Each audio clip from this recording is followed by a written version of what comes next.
Well, hello again from Pop's Wood Art. My name's Pop. Today I'm in the shop and I'm going to do the part 2 video on my spinning top series. So let's get right down to business, and for sake of time, and show you what I do. If you look on the lathe, I have one that I already began and already got some texture on it. So I'm going to show you how to do the liming wax. Let me reach and get my wax. I simply put some on my finger. You won't overdo it, but you want enough to fill all your lines, all your texturing. This piece didn't texture real well because I didn't spend much time sanding it where I wouldn't for the sake of this video. But you'll see the holes filling up, the cracks filling up, the lines filling up. If you don't look at them close, because you can overlook one, like a spot right there, a spot there. And now it's obvious we've got the whole part covered, so we're going to go ahead now and take those off. We're taking it off. I use Howard Speeding Wax, and the reason I was taught earlier if I use liming wax I needed to use something with citrus oil in it. I just put some in a little container where I can reach it pretty easy. Turn my lathe on a little faster than that, maybe 300 or 400, and put some liming wax on it and start cleaning it up. Now, it don't matter if it comes out on this part, we're going to trim this down anyway. By the way, I've already rounded this up down to 200, and that ought to take care of that piece right there. Let's look at it and see how it looks. It does look fairly well. Keep in mind, these are tops, they're not pieces of art. I like them to be right. Well, they are for children, they are for spinning, they are for playing with. So you don't have to spend hours on them.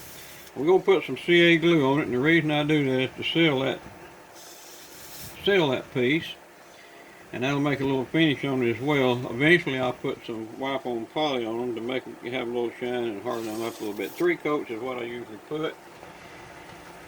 And we'll move right in and turn in the back side. If my heifer can move around to the other side,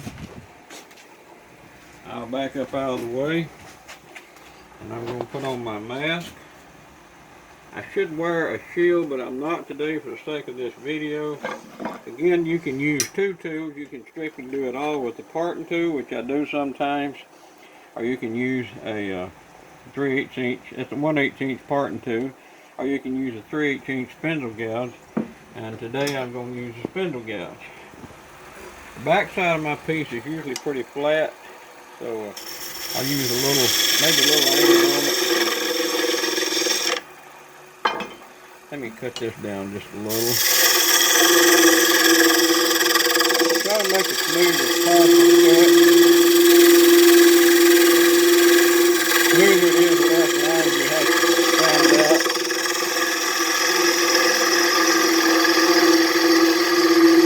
We're going to turn it all the way down to our spindle.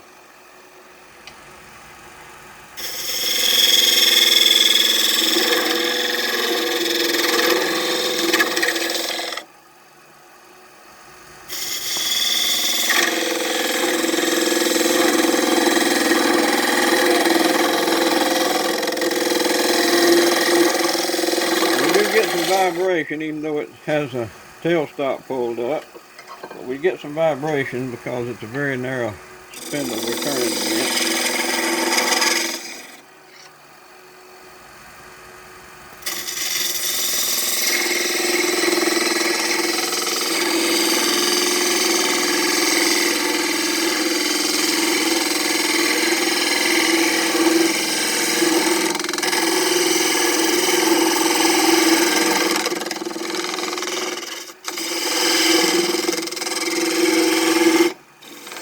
Sometimes when I get hit, my spindle does break if I put too much pressure on it.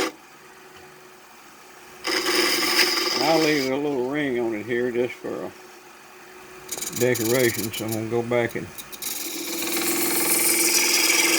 I hope I'm speaking loud enough with this mask on.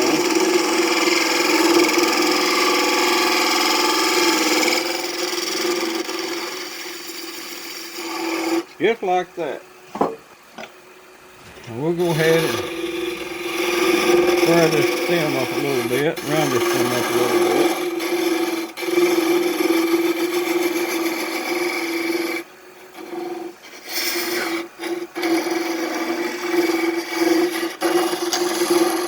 Just to make it run smoother. We'll run through the grits on the sandpaper. I usually start with 220. And for the sake of time today, I'll just go ahead and try to put a little texture on the back of this and add some color to it.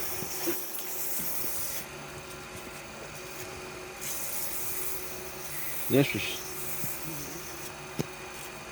400. I'll skip my 320. Let me go ahead and pick that up.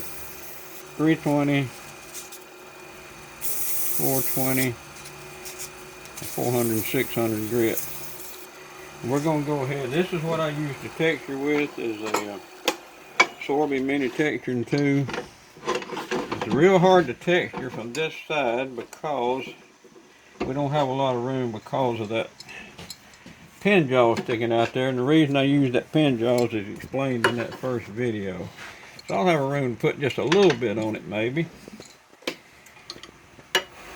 Sorby says about 600 RPMs. I usually run mine about twice that fast.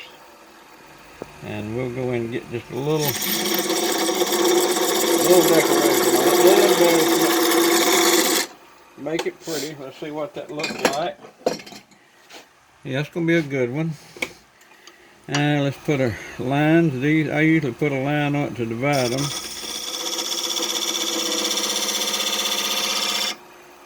And I'm not sure exactly where that stops, but we'll try that right there for the sake of time. Hit it pretty close. Now for color, I explained that in my first video. I used some Tumbos and I used some Sharpies. And I just turn my lathe on. What we want to do, we don't want to cover it with tons of marker, just enough to cover in here where we can see the texture.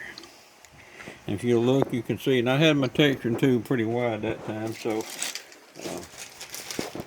can see the texture in it. So that side will be done. And we'll go ahead now and put some CA glue on that to seal that in. And that is going to run. It is going to darken or lighten according to, sometimes it just seems to lighten, sometimes it takes it off. But we're going to go ahead and kind of seal that up a little bit.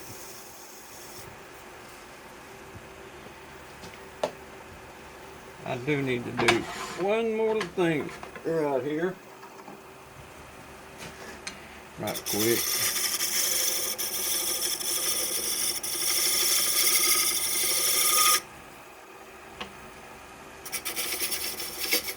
Okay. Just like that to look pretty. Keep in mind, these are tops. They're not pieces of art. They don't go in a gallery. They don't set up on your shelf for someone to look at. They're just to play with. But I will tell you this, it's hard to walk by, even an adult.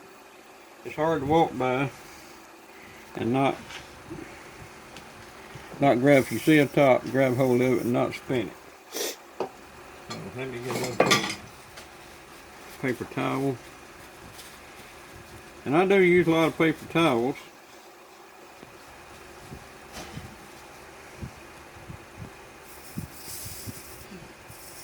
Now we're going to get there. It's going to be pretty.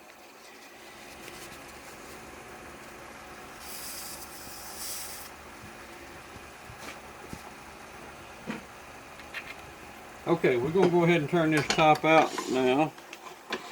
And so my next step, we've got the point partially turned.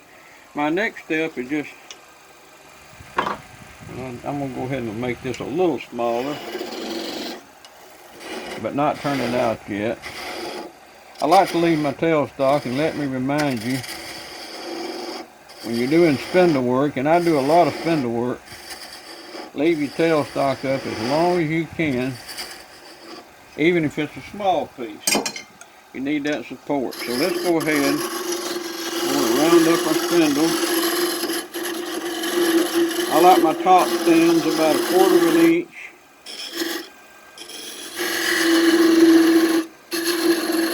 It's okay for a little more.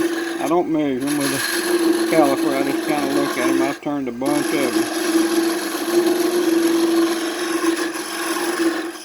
Some people make them bigger at the top, put the ball on the end, but you want your top to be balanced. And if you just turn a straight stem, they're more balanced.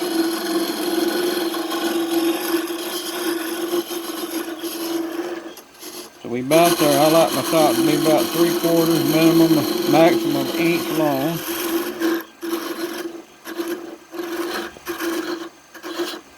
And I challenge you today, if you watch this video, turn some tops. Have them in your shop, have them in your house, and somebody comes by with a child. It's one thing they don't buy through Amazon, and they can't buy it at Walmart. As far as I know, wooden spinning top. And just for the sake of time as well, let me ask you, if you're watching this video and you hadn't subscribed, I'm pretty new in YouTube, and I won't be doing a lot of long, drawn-out videos, but I'll be doing some along maybe things I feel like is worth sharing. So I ask you to subscribe. Be sure and subscribe. I only have a few subscribers because I am new. The channel's old, I just never did use it. So hit the subscribe button, and I sure appreciate that. I told you in an earlier video that I did not long ago, just introducing myself, maybe kind of what I was going to do, that I was wanting to get 25 subscribers, and then when I got that, we'd set a new goal. Now I think it's 20 something now, but not 25 yet. So please subscribe.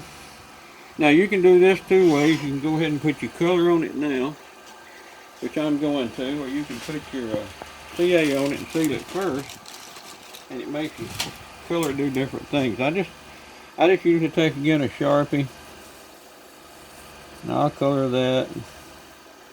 Sometimes it's alright if you want to just color like the whole piece. Color part of it, put stripes here and there. Or how you feel like fixing it. Your top, and it's your turning. So when we get that done, let it dry just a minute. And I'm going to go ahead and put some CA on it.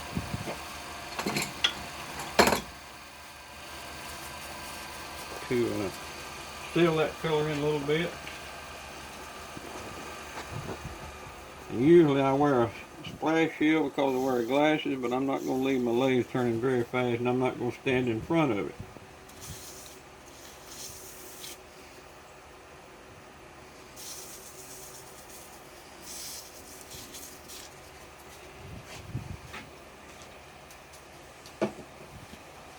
Let that run just a minute. We're going to have to put some on the tip in a minute when we get that cut off, but I don't want to get in front of that with it. Fresh CA on it. That's dry, that's good. Alright, let's cut the tip off now. We're getting close to winding down on this top.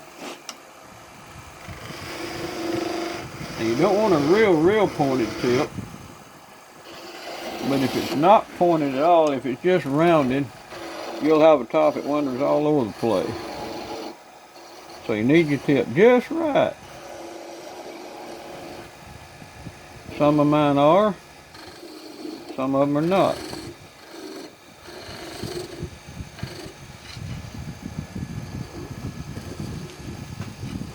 Okay, for the sake of time, let's go ahead and cut this off.